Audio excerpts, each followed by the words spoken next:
un village bien tranquille dans l'ouest de Paris. Nous avons rendez-vous avec un chef d'entreprise de 45 ans, amateur de gros cylindrés. Nous ne verrons pas son visage, car cet homme est un hors-la-loi. Parce qu'il aime la vitesse, il a trouvé une astuce tout à fait légale pour rouler très vite, sans craindre le moindre radar. Comme il travaille plus de 6 mois par an en Angleterre, il est titulaire d'un permis anglais. Ce permis est parfaitement légal, c'est un vrai permis qui m'a été délivré par les autorités anglaises, britanniques, et qui remplace mon permis français. Et vous pouvez rouler vite. Et je peux donc rouler vite, je n'aurai pas de points retirés ni de permis suspendu. En matière d'infraction routière, il n'existe aucune convention entre l'Angleterre et la France. Grâce à ce permis, l'homme peut donc rouler sans limite de vitesse, en toute impunité. Il est 14h, comme tous les jours, il se rend à son travail. Il accepte notre présence dans son véhicule. C'est le terrain de jeu préféré de ce véhicule. Voilà, on commence à monter un petit peu, en tension. On prend la température au niveau de la route. Il y a déjà du monde sur cette nationale limitée à 110. Le chauffard a ses habitudes. Très vite, il s'approprie la file de gauche et écrase l'accélérateur. Vous êtes à quelle vitesse là ? Là, 175, pouvoir accélérer un peu plus. Il roule en infraction en permanence. Personne ne doit se mettre sur sa route. Comme cette voiture noire qui essaye de doubler, elle n'a pas d'autre choix que de se rabattre. Pas d'affolement. Il faut que ça soit relativement fluide, on ne colle pas. L'autre usager ne sait pas que je roule très vite. Ça peut amener à des comportements assez surprenants, des coups de volant, et le but c'est quand même pour tout le monde, comme pour la personne comme pour moi, de rentrer chez soi. Et c'est relativement dégagé. On va pouvoir quand même allègrement prendre un peu de vitesse. 161, 171. Ça va aller là. Oui, on est bien. 220 km/h, soit 2 fois la vitesse autorisée. 237. Qu'est-ce qui se passe à cette vitesse en cas d'accident ? On meurt ? Je ne réponds pas à ce genre de questions. La réponse, c'est qu'à cette vitesse-là, la moindre erreur est fatale. L'homme est dangereux. Ce qui est incroyable, c'est qu'en cas d'interpellation, la police ne peut même pas saisir sa voiture, car il a une autre astuce. Ce véhicule est au nom de mon fils, qui est mineur, et donc pour le coup insaisissable. Un permis anglais, une voiture au nom d'un enfant, c'est étonnant, mais c'est légal. L'homme fait partie de ces chauffards à qui rien ne fait peur. Surtout pas les radars. Pourtant, dans l'esprit des autorités françaises, les radars, c'était l'arme absolue anti-chauffard. Leur histoire a commencé ici, il y a 10 ans, sur la Nationale 20. Nicolas Sarkozy, alors ministre de l'Intérieur, a convoqué la presse. Car aujourd'hui, on inaugure en grande pompe le premier radar automatique de France. La volonté politique est claire, faire baisser le nombre de morts sur les routes. 48 heures plus tard, l'appareil flambant neuf est déjà détruit à coups de masse. Question radar, entre les pour et les contre, la guerre est déclarée. En 10 ans, ils ont poussé un peu comme des champignons sur tout le territoire. Aujourd'hui, on en dénombre plus de 4000. 2202 radars fixes, les plus courants, 889 radars mobiles, 66 radars mobiles embarqués, la nouvelle génération, 712 radars feux rouges, 45 radars placés à l'entrée des passages à niveau, 177 radars pour contrôler les poids lourds, 54 radars tronçons, les plus sophistiqués, qui calculent la vitesse moyenne sur plusieurs kilomètres. Selon la sécurité routière, tous ces radars ont permis de faire baisser la vitesse moyenne de 10% et le nombre de morts sur les routes de moitié. Il y avait 8000 morts en 2003, il y en a 3800 aujourd'hui. Pour certains, les radars sauvent des vies. Ah oui, encore un radar ici, bah oui. Mais si les gens roulaient correctement, ils n'auraient pas besoin. Mais regardez le camion là, lui il s'arrête pas lui. Lui il s'arrête pas. Pour beaucoup, ce sont surtout des pompes à fric qu'il faut neutraliser. Alors, Pendant que certains les cassent, d'autres les prennent en chasse. Là, je me prépare pour prendre une photo. Je le vois déjà de loin, moi. Traverser une 2 fois 2 voies pour rendre aux jumelles, c'est la première fois que je vois ça. Depuis le début de l'histoire des radars, c'est un peu le jeu du chat et de la souris. Certains ont déjà une longueur d'avance pour les rendre inviolables, comme ici en Belgique. Pour détruire un système pareil, il faut y aller vraiment à l'arme lourde, on va dire. Nous avons pénétré un lieu ultra secret, le centre de traitement des amendes. Nous allons vous raconter le scandale qui a fait démissionner le préfet de Bac, le patron des PV. Nous allons vous révéler comment des chauffards traduits en justice continuent à rouler en toute impunité.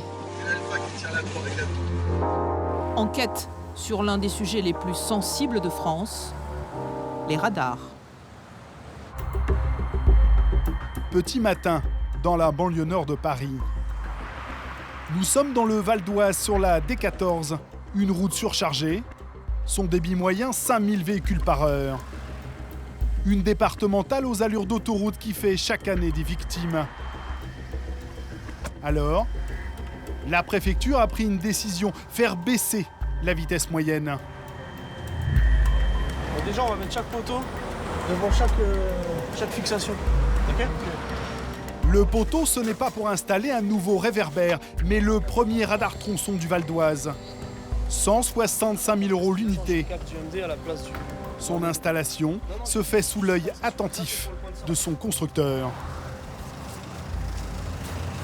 Ceci, c'est la dernière génération d'un radar qui permet de mesurer sur une distance. Le véhicule passe, on top, on lit sa plaque minéralogique.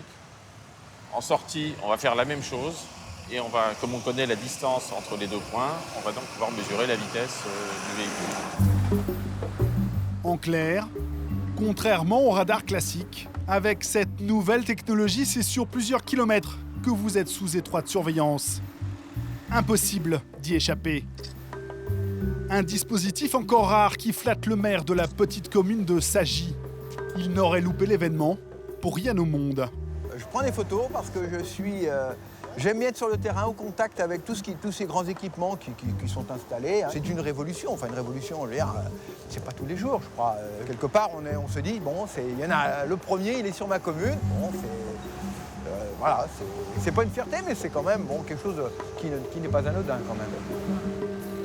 Une révolution, car désormais, freiner à l'approche du radar ne servira plus à rien. Il faudra respecter à la lettre les limitations sur l'ensemble du tronçon. Ici, une longue ligne droite de plus d'1 kilomètre. Alors, radar utile? Radar tirelire? La question a le don d'énerver le préfet du Val d'Oise. Donc ce n'est pas pour désendetter l'État, c'est pas un impôt de plus. Mais non. Alors, vous pouvez avoir des radars qui flashent beaucoup parce qu'ils sont dans des endroits qui voient beaucoup de circulation passer. Très bien. Pour autant, quand c'est dangereux, il faut bien le faire, il faut bien apaiser la circulation. Ici, j'espère que ce radar flashera peu, mais s'il doit flasher parce qu'on a eu, au cours des dernières années, 1 mort, 14 blessés sur cette route, il faut le faire. Des morts, il y en a eu beaucoup dans la région.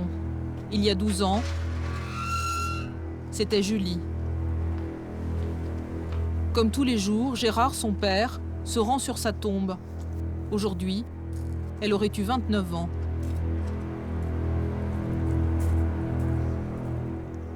Pour son anniversaire, elle adorait les roses. Depuis 12 ans, elle est placée là. À cause de la connerie, de la bêtise de certains sur la route. Si ça pouvait donner à réfléchir. Julie n'avait que 17 ans le jour de l'accident.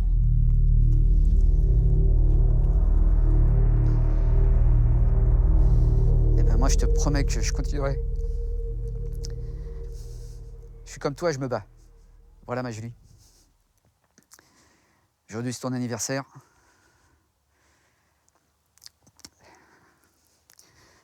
On lèvera notre verre quand même pour toi. À chaque anniversaire de Julie, c'est le même rituel pour Gérard. Après le cimetière, il vient se recueillir sur ce carrefour.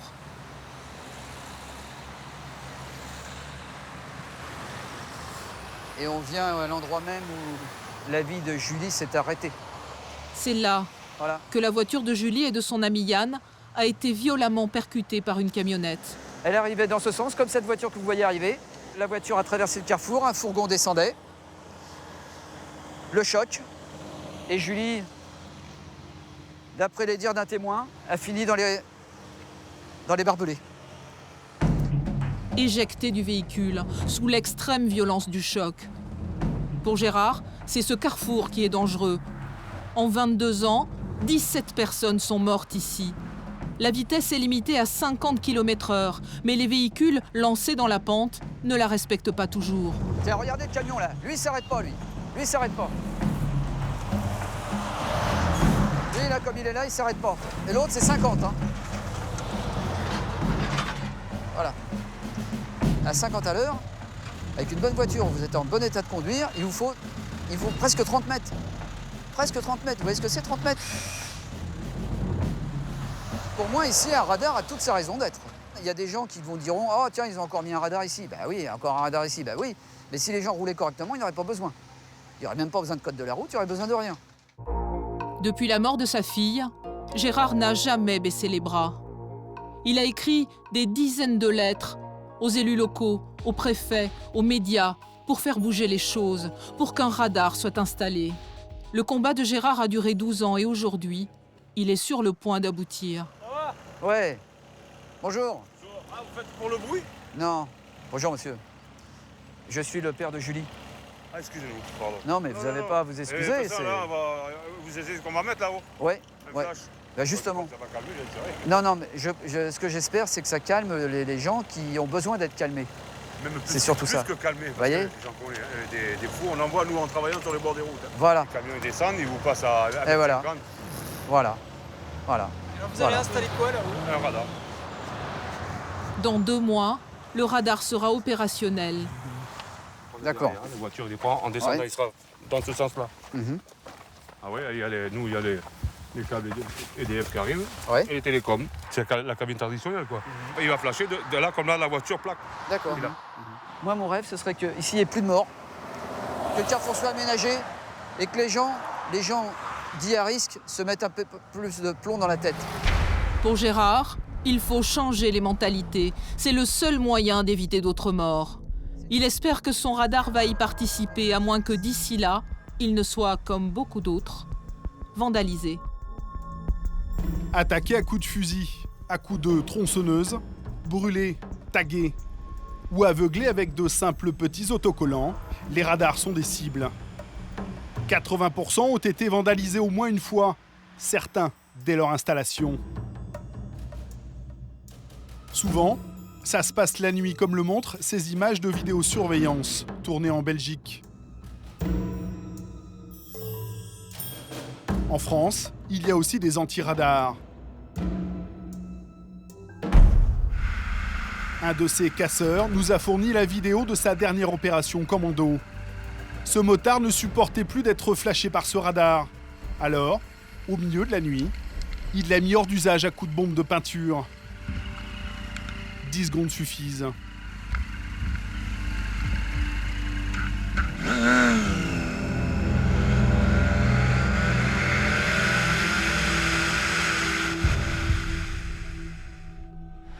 Quelques jours plus tard, nous sommes allés voir l'engin détérioré.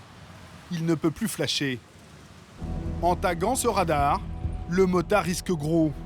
Sur le pied de l'appareil, il y a une étiquette que vous n'avez jamais remarquée. Pourtant, elle est très claire. En cas de dégradation ou détérioration du radar, on risque 5 ans d'emprisonnement et 75 000 € d'amende. Ce vandalisme coûte très cher à l'État, plus de 24 millions d'euros par an. Alors, les autorités ont riposté avec la dernière génération de radars. Ceux-là, on ne peut pas les vandaliser, sauf à s'attaquer directement aux policiers. Commissariat central d'Orléans. Ça va être calme ce matin ou pas? Ouais, ça va rouler. Il fait beau, il fait beau temps. Ces deux policiers sont la terreur des automobilistes de la région. 5h20, ça va bien rouler. Pour protéger leur famille, ils nous demandent de masquer leur visage car ils possèdent la nouvelle génération de radars, très impopulaire. Totalement invisibles, ils flashent 6 photos en 2 secondes et se déplacent en permanence. C'est bon la plaque est en mouvement. Le radar, c'est ça alors? Oui, c'est la pièce principale, ici, qui est derrière la plaque d'immatriculation, amovible. Quoi d'autre devant aussi? Nous avons le flash infrarouge, qui est ici. Donc c'est un flash normal, avec dessus une vitre de poste à souder. Pourquoi? Comme ça, le flash ne se voit pas. Ne se voit pas. C'est la spécificité de ce véhicule également. C'est-à-dire qu'on ne sait pas qu'on est flashé, c'est ça? Voilà. Au premier abord, cette voiture paraît banale. C'est le but. Personne ne doit se douter qu'elle dissimule un radar. Sur la tablette, le policier sélectionne la limitation de vitesse sur cette route. Désormais, tout véhicule qui va les doubler à partir de 21 km/h au-dessus de leur propre vitesse sera flashé. Regardez le contrôle là, qui passe, là. Regardez, oui, il est en retard. Hein. Voilà. 111 pour 70, 41 au-dessus. Voilà, ça fait à peine 10 minutes et on a déjà un véhicule de prix. Ce radar montre très vite son efficacité. Mais là, ça y est, ils sont en train de se réveiller, mais pour moi, ça va démarrer là. C'est au petit matin que les policiers ont les meilleurs résultats. Honnêtement, ouais. Il vient d'être pris à 110 km/h. Sauf que là, il ne sait pas qu'il était flashé.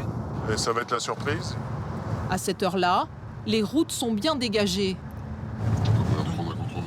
La France qui se lève tôt et qui part travailler est une cible facile pour ces policiers. On a pris 2 en 2 minutes, à 20 km au-dessus.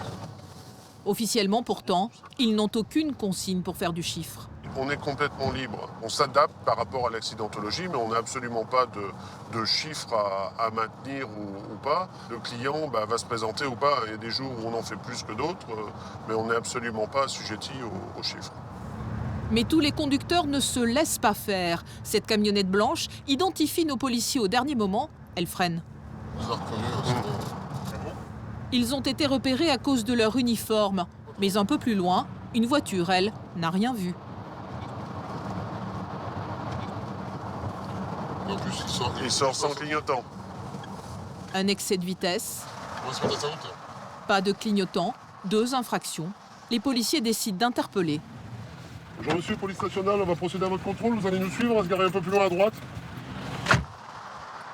Monsieur, bonjour, police nationale. Vous pouvez me présenter votre permis de conduire, carte grise, assurance, s'il vous plaît. Vous savez pourquoi on vous contrôle? Oui. On vient de vous contrôler à 136 km/h pour 110. L'assurance, s'il vous plaît. Et vous savez comment vous avez été flashé? De quelle façon? J'imagine sur le véhicule. Sur le véhicule de police, il y avait un flash. Ouais. Vous connaissez ça, ces flashs embarqués sur des véhicules?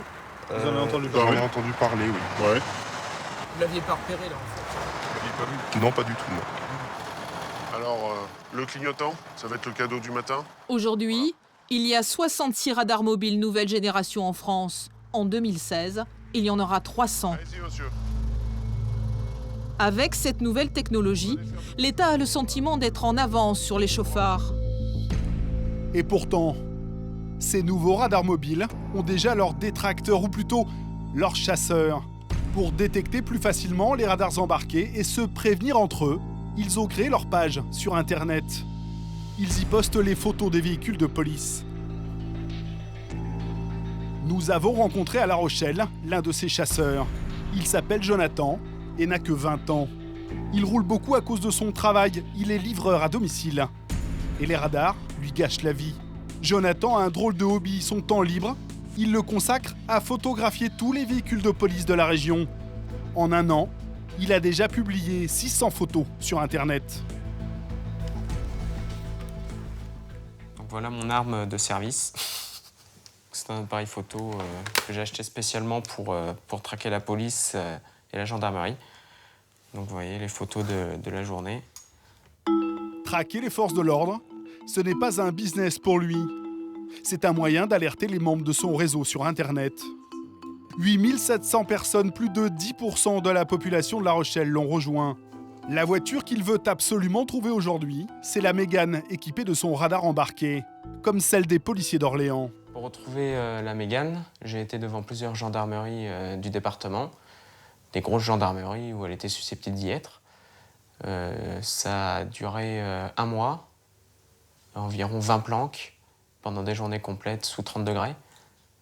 Mais avec ma bouteille d'eau et à attendre avec l'appareil photo en marche, avec un petit trépied. Et dès qu'elle sortait, c'était dans la boîte. Allons-y. 14 h. Les policiers ont terminé leur déjeuner. Pour ne rien louper. Et les clés de la voiture. Et c'est parti. Jonathan sait que c'est le moment idéal pour partir en chasse. Donc là, on va arriver au commissariat de Rochefort, voir s'il y a des nouveaux véhicules qui sont garés. La BAC, les flics, la police judiciaire, la BAC, le berlingot. Vous connaissez toutes les voitures, hein? Ah oui, toutes les voitures. Là, je peux vous dire qu'il en manque le fourgon et une 308. Qui doivent être en contrôle quelque part. Donc on va aller les chasser.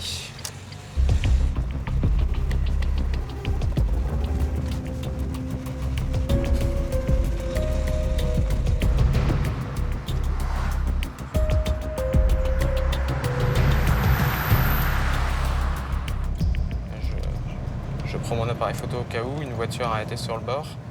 On ne sait jamais, ça peut être un radar. Non, ce n'est pas un radar, mais ça aurait pu être un radar. Prendre des photos tout en conduisant, c'est dangereux et c'est interdit. Les forces de l'ordre connaissent bien Jonathan, mais ne peuvent pas faire grand-chose, car il risque au maximum une simple amende de 22 €. Donc la Mégane, cette semaine, est ici.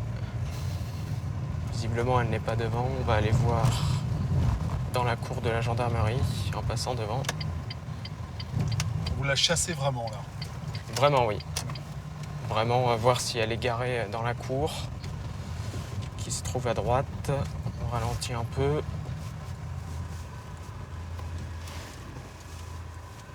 Donc là, vous avez la Ford Focus blanche, le break qui est un radar. On le voit un peu dans le coffre, mais visiblement pas de Mégane ou alors caché derrière les fourgons. Le paparazzi de la route arrive trop tard. La Mégane équipée du radar mobile est déjà partie. Il va essayer de localiser le véhicule grâce aux informations données par les membres de son réseau Internet. Police proche Cadeuil. C'est pas loin d'ici? Ah non, c'est à 10 minutes, même pas. 10 minutes d'ici, on va aller voir. Ça peut être la Mégane. Maintenant, c'est la course contre la montre. Les policiers ne restent jamais bien longtemps au même endroit.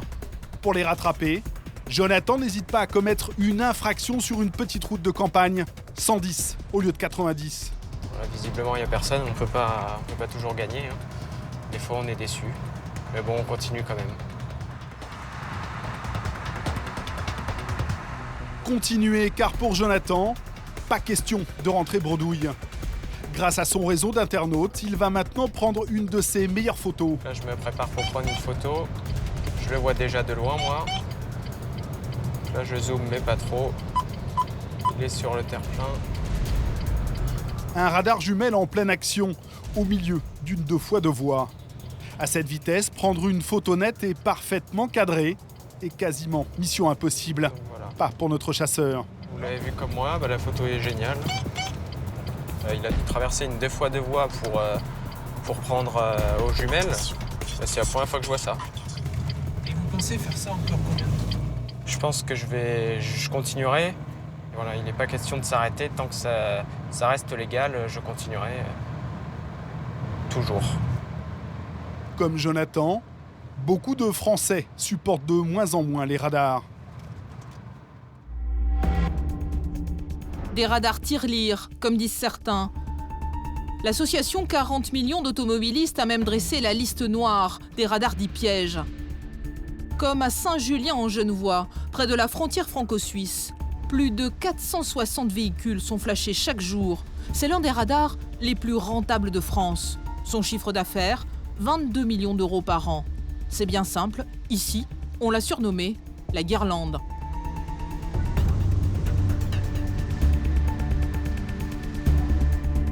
Officiellement, ce radar a été installé pour faire ralentir les voitures et ainsi protéger les douaniers. Ce n'est pas l'avis de Pierre Chasseret, le porte-parole de cette association. On était limité à 110 km/h et on passe d'un seul coup à un panneau 70. Là, cette fois-ci, on abaisse la limitation à 50 km/h. On voit que tous les automobilistes freinent pour passer à la bonne vitesse au niveau du radar. Pour lui, le radar n'a pas été installé au bon endroit. Il est trop loin du poste de douane. Les voitures ont donc le temps de réaccélérer. Elles peuvent mettre les douaniers en danger.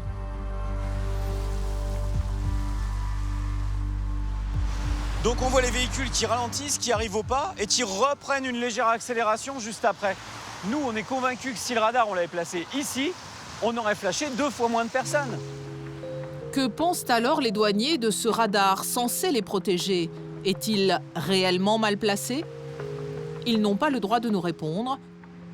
Nous les filmons à leur insu. C'est efficace pour votre sécurité, ce radar, ou pas, à votre avis? Le radar, c'est pas pour la sécurité. Il n'est pas bien placé, le radar, là. C'est le pop afrique, le radar, faut le skier. Il accélère après. Il est trop loin.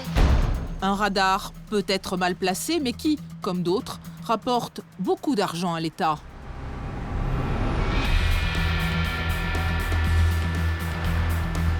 « 730 millions d'euros en 2012. Voici où va la plus grosse partie de cet argent. 239 millions permettent de réparer des radars vandalisés et en payer des nouveaux. 214 millions pour les transports. 160 pour la sécurité routière des départements et des grandes villes. Et enfin, 51,7 millions pour désendetter l'État. Toutes les amendes des radars arrivent à une adresse que vous connaissez forcément. Une mystérieuse boîte postale où vous envoyez vos PV. Nous avons voulu découvrir ce qui se cache derrière ces vitres. On va peut-être couper l'image là, ici, si vous voulez bien, parce que... Ouais. Après des mois de négociations, le ministère de l'Intérieur nous donne l'autorisation d'y pénétrer. Une condition tout de même, ne pas filmer les abords du centre. Voilà, vous pouvez reprendre ici. Des attaques d'automobilistes en colère sont redoutées. Pendant toute notre visite, le préfet Jean-Jacques Debac nous escorte. C'est sous son autorité que ce bâtiment fonctionne. Voilà. C'est pas secret défense ici quand même. Non. Mais non, on n'est pas dans la défense nationale. Mais c'est un site qu'il convient de sécuriser. Caméras de surveillance, reconnaissance digitale, l'établissement est sous haute sécurité. Une fois par mois, le préfet organise au premier étage des réunions top secrètes.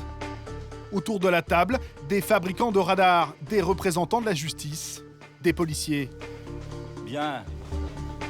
Mesdames et messieurs, bonjour. Je ne vais pas saluer chacun. Vous êtes fort nombreux. Préoccupation du jour, faire entrer dans les caisses de l'État environ 70 millions d'euros supplémentaires. Jusqu'à présent, les conducteurs étrangers flashés sur les routes de France ne risquaient rien. C'est la fin d'un passe-droit. Tous les pays proches de nos frontières sont concernés, hors l'Angleterre. Il y en est de montée en puissance de la lutte contre l'insécurité routière à l'égard des étrangers. L'impunité, c'est terminé.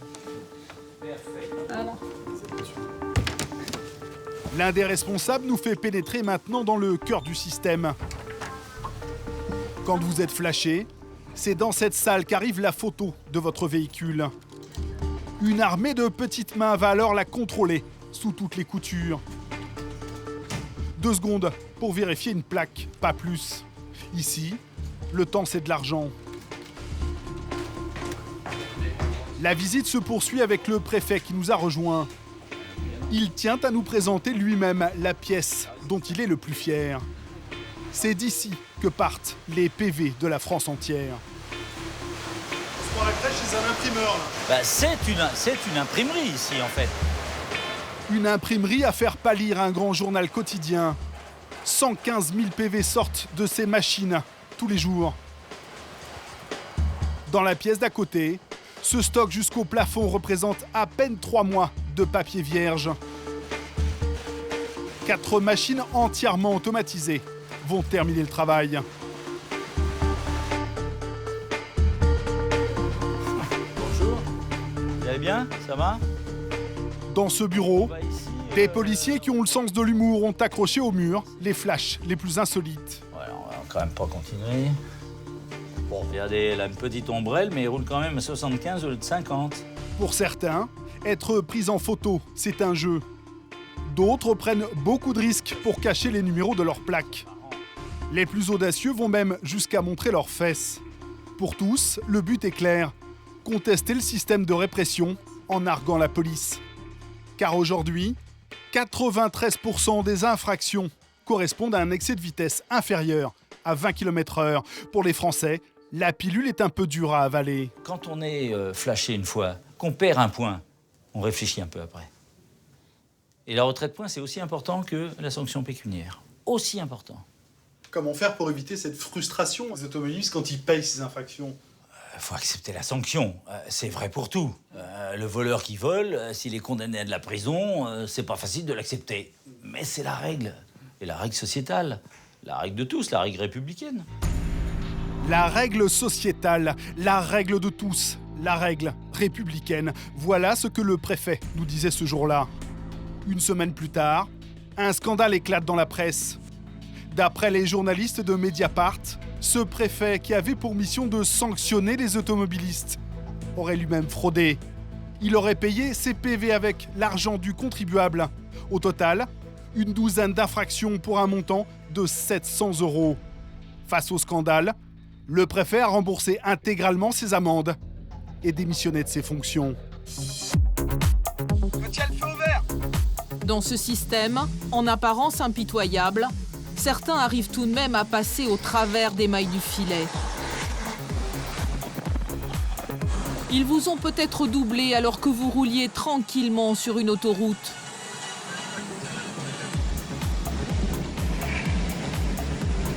Ils foncent au milieu du trafic et confondent la route avec un circuit automobile.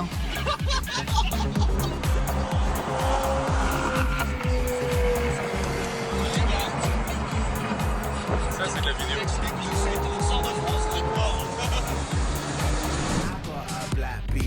Ce clip, publié sur Internet, présente le dernier loisir à la mode pour gosses de riches. Ça s'appelle le Mode Ball, un rallye qui traverse l'Europe. Ticket d'entrée, 3 000 €. Le principe est simple, faire la fête une grande partie de la nuit et le jour, rouler à fond. Il y a quelques semaines, l'un d'eux n'a pas fini la course. Cet homme a été flashé à 249 km/h et interpellé. Sa voiture a été saisie, son permis retiré sur le champ. Pour se sortir de là, il a fait appel à Maître Dufour, un ténor du barreau de Paris. Pour 2 500 €, prix du forfait, l'avocat va tenter de trouver une faille dans la procédure. Il veut faire sauter toutes les condamnations. Comme à chaque fois, il part à l'audience, plutôt confiant. En général, on a 80% de résultats positifs, donc on a beaucoup de décisions qui nous donnent raison. Ça nous permet de nous en resservir devant les autres juridictions. Par exemple, là, je vais à Metz pour récupérer une Porsche. Pour exactement le même dossier, j'ai déjà récupéré une Mitsubishi, j'ai déjà récupéré une Audi R8, j'ai déjà récupéré une Ferrari 3458, avec le même problème de procédure. Et les tribunaux m'ont donné raison. À 3 heures de Paris, Metz, sous la pluie. Alors. Reste à trouver le tribunal. L'avocat parisien se retrouve en terre inconnue. Il faut faire la méthode ancienne, il faut demander aux autochtones où se trouve le tribunal. Excusez-moi, madame. Excusez-moi, vous savez où se trouve le tribunal? Non, on est du Luxembourg. Vous avez bien de la chance, vous ne payez pas d'impôts. Messieurs, savez-vous où se trouve le tribunal? Voilà. Et ben voilà. Palais de justice. À quelques minutes du procès, Maître Dufour retrouve son client. L'homme lui a apporté des éléments décisifs, car l'enjeu de cette audience est de taille. Le chauffard veut récupérer son permis et sa voiture à 130 000 €. Donc là, laquelle est la tienne? Sur la photo prise pendant le rallye, 2 véhicules parfaitement identiques. Une aubaine pour l'avocat. Les gendarmes ont donc pu se tromper de bolide. Reste à préparer son client aux questions du juge. Je suis un excès de vitesse, 249 km/h. Voilà exactement ce qu'il ne faut pas dire. Maître Dufour reprend immédiatement les choses en main et dicte mot à mot à son client le bon discours. Vas-y, on va la refaire.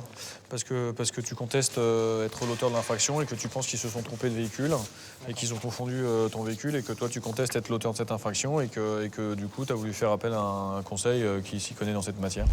J'ai eu un excès de vitesse que je conteste. On roulait avec des véhicules à peu près similaires et je conteste. On refait, il faut que tu sois un peu punchy quand tu fais une réunion de commercial. Il faut que tu sois un peu plus punchy. Ouais, mais comment tu gagnes de l'argent pour te payer ta voiture à 130 000 €? Allez, moi je vais les faire sortir mon dossier et je vais surtout les pisser. Dès que l'avocat a le dos tourné, l'homme ne résiste pas à l'envie de vanter ses exploits. Réellement, j'étais au-dessus des 250 km/h parce que j'avais déjà vu le radar.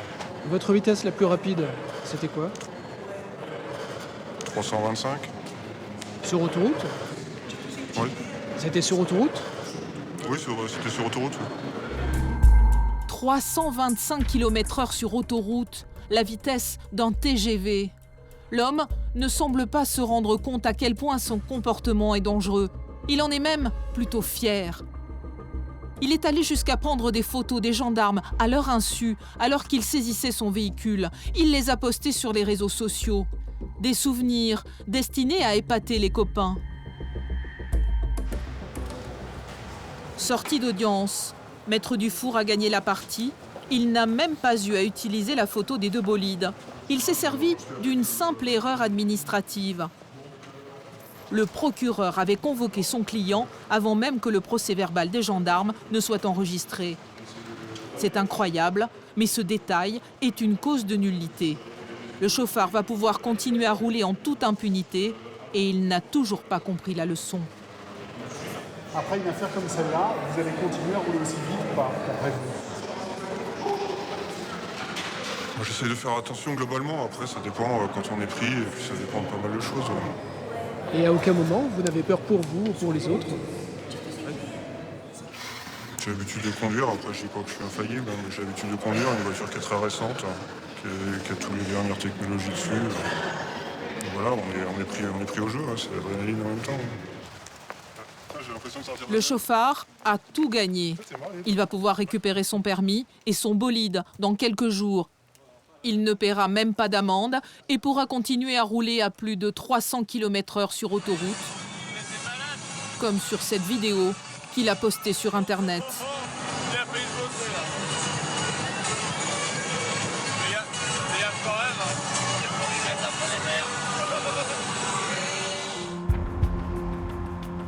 Des chauffards impunis, des casseurs de radars qui n'ont peur de rien, des avocats plus forts que la police.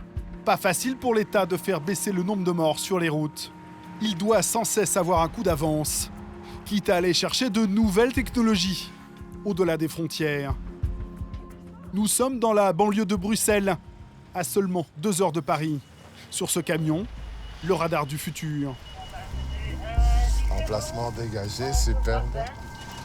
Ce convoi exceptionnel est sous haute surveillance policière. Ce petit bijou vaut la bagatelle de 150 000 €, le double d'un radar automatique français. Je suis en pleine installation, dis-moi. Pierre Grisard, un ancien des forces spéciales belges, peut avoir le sourire. Ce radar, c'est un peu son bébé. Un bébé qui a une qualité redoutable. Équipé de batterie, il peut être déplacé et installé n'importe où, à l'infini, histoire de surprendre les automobilistes. Mais ce radar a un autre atout très recherché par les policiers français. Donc voilà, ici c'est en fait de l'acier. C'est de l'acier S355 qui a 5 mm d'épaisseur. Voilà. Et ça, par définition, c'est une norme de blindage B4, donc ça, c'est censé résister aux tirs avec certaines armes de guerre. Pour détruire un système pareil, il faut y aller vraiment à l'arme lourde, on va dire. Oui. Comme un camion, un semi-remorque, où on peut imaginer le lance-missile ou l'explosif. Tout est possible. Enfin, là, il faut quand même relativiser un petit peu. Ça n'est jamais qu'un système de contrôle de vitesse, quoi. Mais ce qui fait réellement sa différence, c'est qu'ici, toutes les photos sont transmises par satellite. Grâce à cette technologie, il est totalement autonome. Il suffit juste de le paramétrer. Ok, retourne un petit peu sur le mode mesure. Date, heure, c'est correct. Donc pour moi, c'est bon. Il est opérationnel, oui. Dès que vous aurez vidé la carte mémoire, vous l'avez effacé la carte mémoire? C'est effacé? Ok. Donc là, il est opérationnel. 1 heure plus tard, l'appareil est prêt à fonctionner, jour et nuit. Il flash dans les deux sens et 6 fois plus que le meilleur des radars français. Ce monstre de technologie a été mis au point dans le laboratoire secret de cet ancien militaire. C'est dans une zone pavillonnaire, bien tranquille, au nord de la Belgique que se cache son unité de recherche.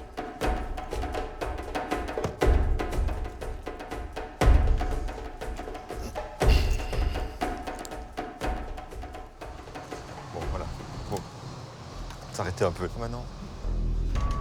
À partir de maintenant, il nous est formellement interdit de filmer le visage de ces hommes. La plupart sont des cibles des antiradars. Bonjour, enchanté. Qu'est-ce que vous avez eu comme menace? Des menaces de mort, simplement.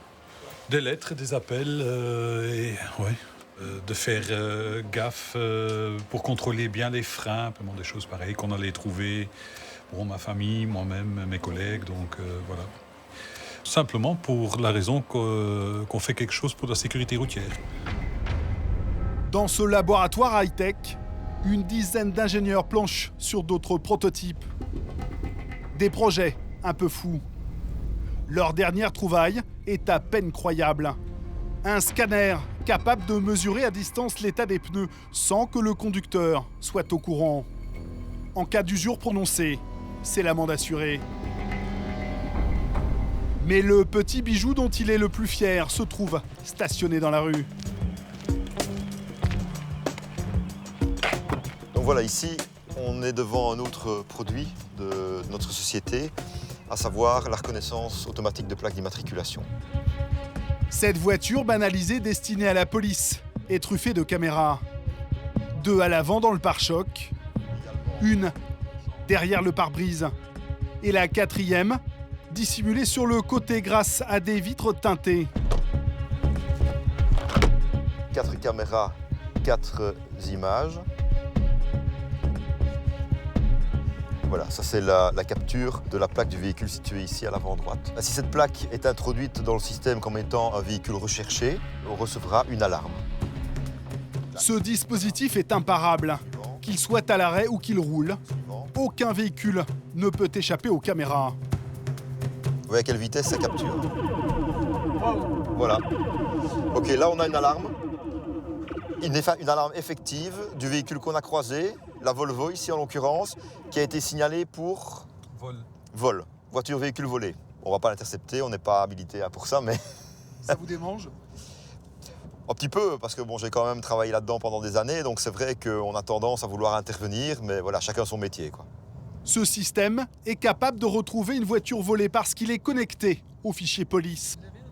Mais il peut également détecter des infractions moins graves, comme le non-respect du contrôle technique. Il y a un côté Big Brother avec ce genre de système. Donc, il y a pas mal de pays, dont la Belgique, dont la France, qui se posent des questions par rapport au respect de la vie privée.